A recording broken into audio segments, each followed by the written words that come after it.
In Horn Island. I got here on Sunday. I didn't get out of the boat on Sunday. On Monday I went out on the boat. I had to glue part of the rib because it's like corners needed gluing, and it said it had to be glued for 24 hours, so I ended up using the Walker Bay.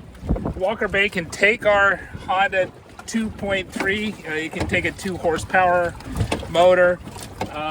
But it doesn't have a ton of capacity. But I was just going into town and doing laundry, checking out if I could throw out trash and stuff like that, and getting some gasoline. And that went okay. I got some gas. It was kind of very quirky. That there's like a really old credit card machine that works once for me, and then I had to beg people to take my cash and then pay for the gas in credit card. That was the only way I've been able to get fuel, but I've been able to get enough gasoline.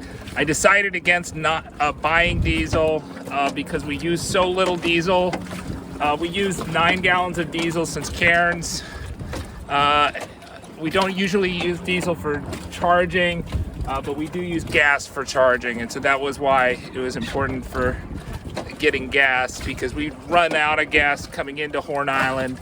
I think we're gonna have too much wind on the way to Darwin to use up all the diesel, and we might be even like running it in the slip just to burn diesel. So I think that so the problem was that this is a very dangerous anchorage here between Horn and Thursday Island. Horn Island is in the lee, so we're on the northwest side of Horn Island, so the southeast trades, you're in the lee of that. But there's a really strong current that runs between Horn and Thursday. So Thursday's up there, and then behind me is Horn Island. Horn is the bigger island. It has all the water, it has the airport, but for some reason the Australian government decided to set up shop in Thursday Island, which is a lee shore. It's really scary. I took the ferry there. It's really scary in calm conditions at Horn Island. It's not calm right now, as you can tell, but it's okay. That, you know, if you miss your mooring, or if you mess up on the dock, man, you're going ashore, right? You're gonna go run aground. So very, very scary conditions. I would not have a mooring there personally. The ferry's only $18. I took the ferry to get laundry done, basically, because that was also one of the things we ran. You know, all my laundry was dirty after we're 9 days out of Cooktown, where I did laundry up until the very end. So I had all clean laundry in Cooktown. It was 9 of the hardest days, as you would see from the previous ones that I've ever done cruising. I just really did not like cruising the Great Barrier Reef in that high winds, challenging anchorage situations, no people, no towns, no resources, totally alone. We came in with Cathio's. Cathio's, I think, is still here. I don't know that another cruising boat has come in since Cathio's and me. So that first night, I did not respect the currents. And what you should do is you should never, unless you have a really reliable, high-powered dinghy motor, like 10 horsepower or above, you should never go out during a rising tide, right? So you should only go ashore during falling tide, right? And then once you get to the high tide, or once you get to low tide, you better be on your boat, because otherwise there's a 4-knot current that sets to the middle of the channel, sets to kind of the channel past Thursday Island. It's going to be going, it's going to set you west with the wind, and it is strong. It is especially strong where my anchorage is here.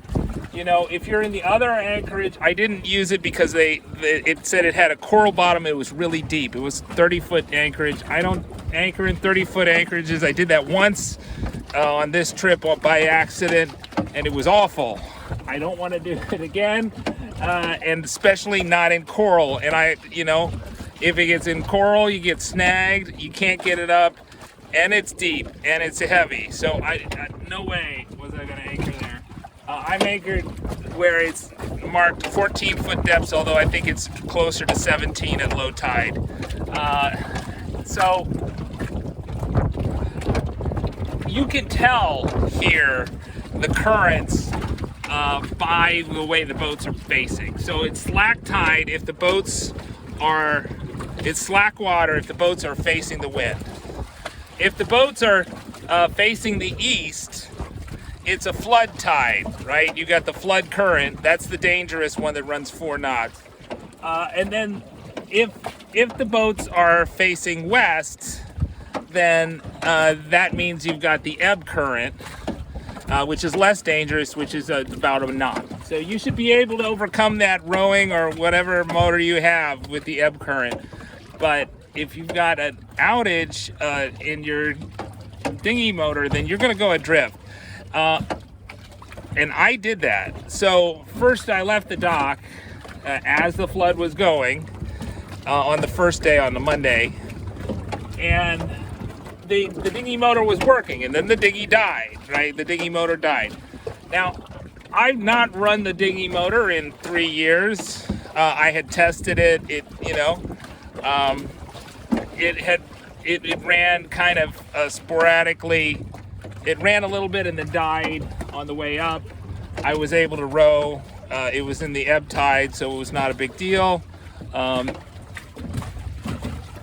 I think you don't even want to use the currents if you think it's going to take you in the direction, because it'll probably take you, it'll set you to the middle of the channel, not on the Horn Island side. So if you're going in the, if you're trying to use the flood to get to the Horn Island dinghy dock, and you're where we are, which is east of the dinghy dock, that will not work because it's going to set you towards Thursday Island and around the point.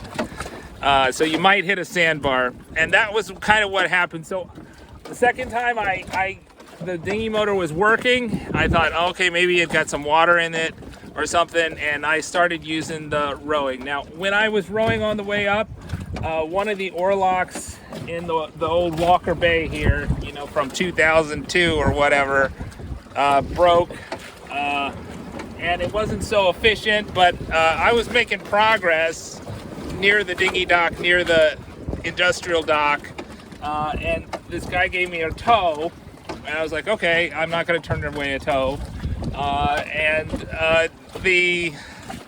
he towed me to Contango, but not beyond Contango. He said that the current was really strong, and then he was not really going up faster than Contango. So I said, okay, let me go and I'll get to the boat.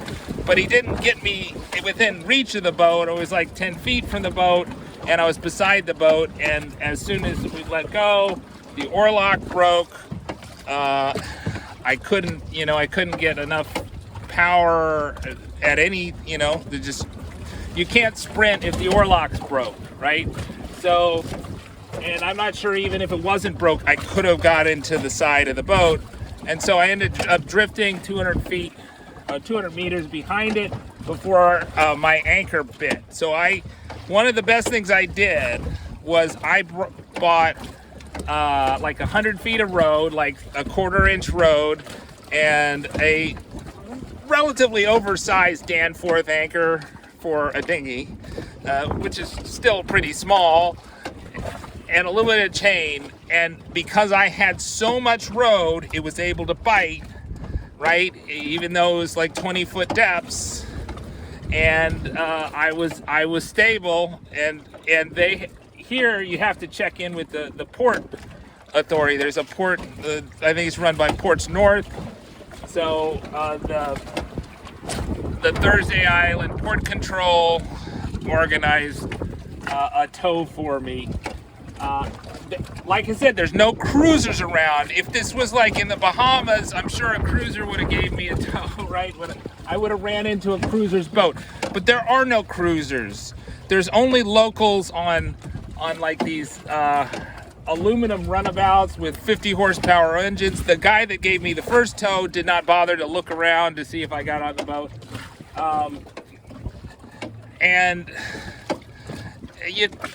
So the only person that responded to the hail, and maybe they called them up on the phone, was the ferry, right? The private ferry. It's not even a public ferry. It's a private ferry, and they towed me. And they towed me from the front, so that they were instructed by the Thursday Island Port Authority that I had to touch the boat before they let go of the line, right? I had to be touching the boat, right? So that was really nice of them. Subscribe.